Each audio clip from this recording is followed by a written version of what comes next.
manifestações de Satanás, o dragão, a mulher, a besta que sobe do mar, a besta que sobe da terra, né, as duas testemunhas, ele coloca, são aflições sofridas pela igreja militante na terra.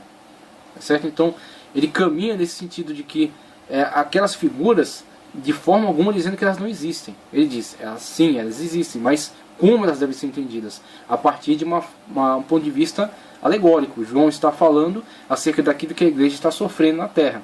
A sua militância, a sua perseguição, as suas lutas, as suas vitórias.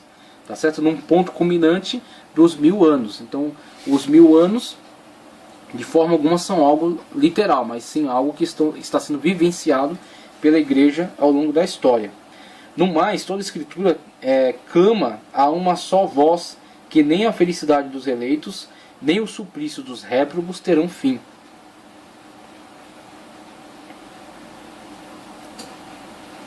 Além disso, de todas as coisas que se escapam a nosso olhar e que ultrapassam a capacidade do nosso intelecto, ou a fé deve ser buscada a partir dos oráculos seguros de Deus ou rechaçada.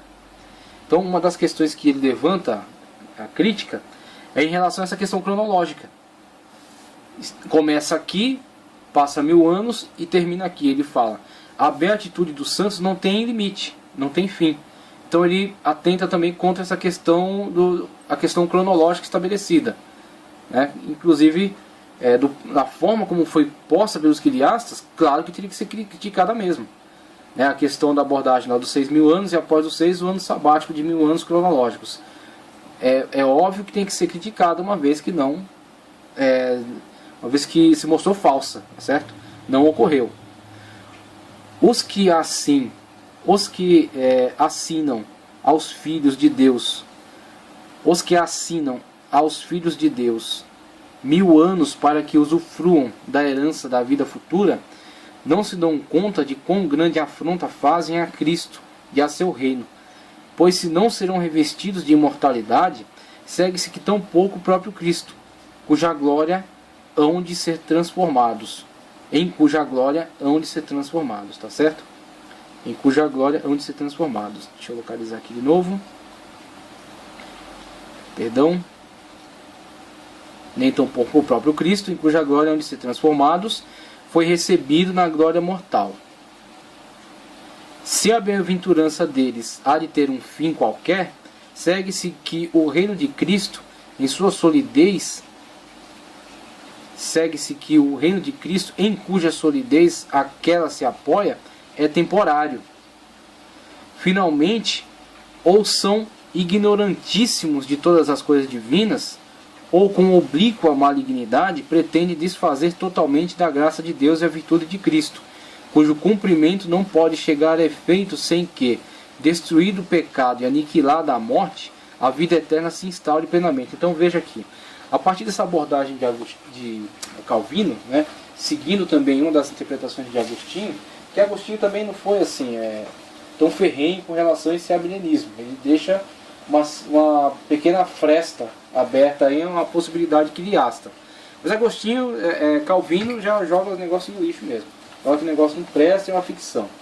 Então o que acontece? A partir desse ponto de vista, vemos a crítica da questão da interpretação alegórica, a questão dos excessos, da ficção, como ele chama, e a questão cronológica. E nessa crítica que ele faz à questão cronológica, ele fala, essa questão de viver fisicamente dentro do milênio é algo que, na verdade, é algo que desprivilegia a afirmativa bíblica da ressurreição e da imortalidade. Ele fala, se viveram fisicamente é porque não são imortais. E se ressuscitaram e vivem fisicamente no milênio e não são imortais, Cristo também não é imortal.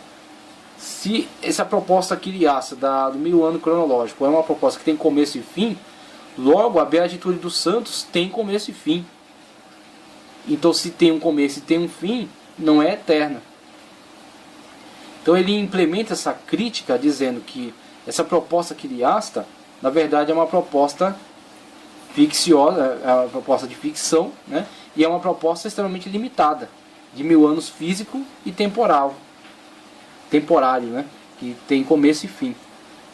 E aí ele coloca a questão amilenista, na forma como ele desenvolve, como que uma proposta mostrando que na verdade o reino de Cristo na terra, o reino de Cristo é eterno, o reino de Cristo não terá fim e será com criaturas espirituais, com criaturas glorificadas. Será com criaturas glorificadas, num corpo glorioso e vivendo eternamente. Então logo, o entendimento escatológico dele é: João, através daquela linguagem alegórica, viu os sofrimentos, os padecimentos da igreja, mas quando ele aborda a questão do milênio, é a igreja reinante, tá certo? É a igreja que paulatinamente está estabelecendo o seu poder, está estabelecendo o poder de Cristo, está estabelecendo a sua influência através do poder de Cristo, e ao final não teremos um período cronológico, não teremos um período de reino físico, teremos sim o estabelecimento do reino eterno de Cristo. Então, na abordagem de João Calvino, não há aqui uma questão períodos, né? E aí vamos ver no dispensacionalismo como é importante essa questão de períodos, período da grande tribulação, período do milênio, período do juízo, período da eternidade, e a eternidade estende-se aí sem fim, mas divisões. O dispensacionalista subdivide o tempo, enquanto que João Calvino, na sua abordagem arminianista, estabelece apenas: estamos progredindo no Evangelho, crescendo, pregando, né, estabelecendo a igreja, e ao final Cristo virá estabelecer a condenação eterna e a beatitude eterna, que é aquilo que ele coloca, que é tanto, ele fala mais atrás do texto, tanto a condenação será eterna para os condenados, quanto a glorificação, a beatitude será eterna para os benditos. Então ele não visualiza essas subdivisões, ele simplesmente alegoriza todas essas interpretações, esses símbolos, essas imagens do Apocalipse são alegorias daquilo que a igreja já vivencia, tá certo? E ao final teremos o estabelecimento dos reinos eternos. De forma alguma um reino cronológico e um reino limitado. Agora, quais são os problemas? Quando o pré-milenista aborda, o pré-tribulacionista, pré-milenista aborda essa questão dos 1000 anos, ele identifica dois povos. Identifica a igreja num corpo glorioso, reinando com Cristo na terra, e identifica uma raça humana presente ainda, que resta do período do Armagedon, da grande guerra, que resta desse período ainda, depois de o cerco a Israel e a vinda de Cristo para libertar Israel desse cerco tirânico de Satanás, esse cerco tirânico do anticristo, tá certo?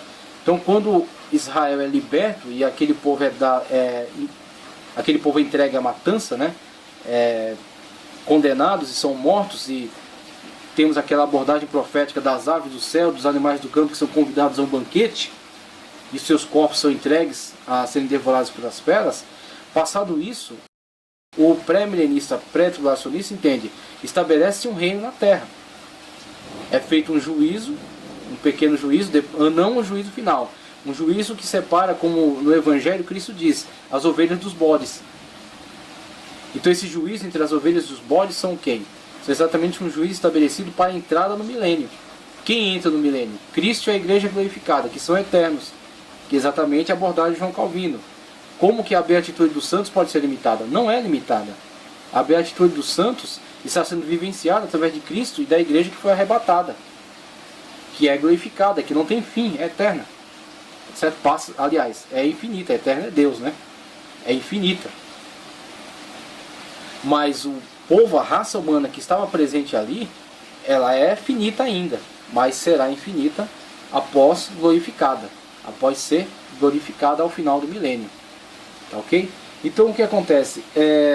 A abordagem, você vê, a abordagem milenista, como foi falado no começo, é mais simples. Ela não visualiza essas subdivisões. Essas subdivisões acabam tornando a interpretação pré-tribulacionista, pré-milenista bastante complexa, porque tem que casar esse encadeamento de fatos, né? E tem que justificar isso biblicamente. Não adianta ficar fazendo imaginações e criar bons sistemas que não se fundamentam na Bíblia. Então tem que estar fundamentado na Escritura Sagrada, tem que ter testemunho bíblico e tem que estar no encadeamento de fatos. Enquanto o milenista diz, nada disso. Isso aqui é acerca do histórico da igreja militante. Essas perseguições são as perseguições da igreja. Este milênio é o crescimento da igreja. E ao final, parousia, juízo eterno para os condenados beatitude eterna para os santos. Pronto, e acabou-se. Então essas são as abordagens, primeiramente de Agostinho, depois de João Calvino. Com Agostinho ainda temos aí uma possibilidade real de defesa tanto do amilenismo quanto do pós-milenismo. Mas com Calvino temos amilenismo e ponto final. Tá, ok? E aí, seguindo, a gente vai começar a ver pós-milenismo aqui. Só quero fazer uma leitura, finalizando aqui o panorama geral do amilenismo. Como já vimos, o amilenismo tem alguns pontos de vista em comum com o pós-milenismo. Em um deles é o que diz respeito à segunda vinda de Cristo. De acordo com esse esquema, a segunda vinda de Cristo é para inaugurar a era final e o estado final, tanto para os crentes como para os ímpios. Nesse caso, a segunda vinda de Cristo será imediatamente seguida pela ressurreição dos mortos, o julgamento de toda a humanidade e, por fim, o destino final dos justos e dos injustos. Sendo assim, não haverá nenhum período intermediário entre as duas ressurreições, como pensa o pré-milenista, período intermediário entre as duas ressurreições. Tá? Muito menos qualquer reino terrestre pessoal de Cristo, e nenhum milênio cronológico de 1000 anos contados. A vinda de Cristo, a ressurreição dos justos e dos injustos serão eventos que se sucederão em sequência rápida, sem nenhum período de tempo intermediário que possa ser observado. Então está aqui, essa é a abordagem amilenista, tá certo? Mais um trecho aqui que é também interessante. Com respeito às profecias, o esquema amilenista entende que elas são menos literais do que o que se pensa a maioria dos pré-milenistas. E novamente ressalto aqui, ele dizer que elas não são tão literais, não é dizer que elas não são canônicas, não é dizer que elas não são reais, tá certo? É dizer que elas são alegóricas e é dizer que elas se cumprem num plano espiritual. E aí o plano espiritual jamais deve ser encarado como um plano imaginário. Uma coisa é imaginária. Imaginário, por exemplo, é uma ficção que qualquer um pode criar, escrever um livro sobre ela e ganhar muito dinheiro com ela. E ela não ser real e nunca ter sido real e talvez nunca se realizar. Como Nárnia, Senhor dos Anéis, o Pato Donald, isso são coisas imaginárias, tá certo? Alguém imaginou isso, vendeu e ganhou muito dinheiro com isso. Agora a outra coisa são coisas espirituais. Coisas espirituais pertencem a uma realidade que é sobrenatural. A realidade natural é a realidade humana, a realidade do homem, tem as coisas palpáveis, as coisas concretas. Agora as coisas espirituais são as coisas que são reais, mas não são, mas estão sobre a realidade, estão além da realidade humana. Certo? São do mundo de Deus, são do mundo espiritual.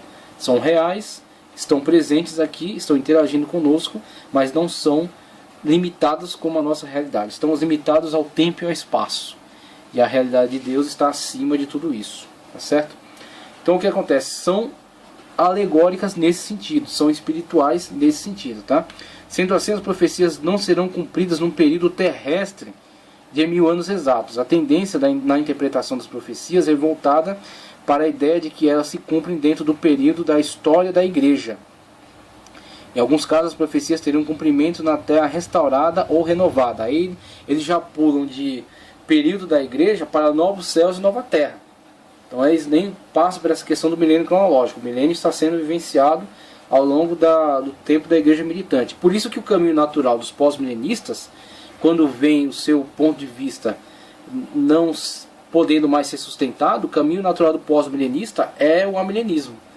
Dificilmente, vamos colocar aqui somente como uma forma, somente como uma brincadeira, é difícil um pós-milenista se converter para o pré-milenismo. Essa é só uma brincadeira. Não é questão nem de conversão não, porque eles não estão fora da salvação, tá? São somente abordagens diferentes. Mas é muito difícil um pós-milenista se converter para um pré-milenismo. Geralmente ele se decepciona com o pós-milenismo em algum momento, não consegue mais sustentar esse ponto de vista, aí ele vai para o amilenismo. O amilenismo é uma igreja irmã, uma igreja vizinha, né? Uma dissidência próxima. Então esse movimento é natural. O pós-milenista acaba tornando-se um amilenista. Finalizando a questão da abordagem amilenista, uns entendem que a pregação do Evangelho não terá muito sucesso quanto ao futuro. Muito pelo contrário, o amor de muitos cristãos se esfriará. O mundo irá de mal a pior e possivelmente multiplicar a iniquidade o amor de muitos se esfriará. Mateus 24:12. Outros creem na possibilidade de uma conversão em escala mundial no futuro. E finalmente o reino de Cristo chegará ao seu total domínio entre os homens. Finalmente o Evangelho conquistará a humanidade. Mas outros, infelizmente, duvidam desse sucesso do Evangelho. Um outro ponto congruente com o pré-milenismo é a volta iminente de Cristo. É claro que essa volta iminente de Cristo é vista por alguns amilenistas como sendo algo virtual. E aí já é um excesso, né, na alegorização.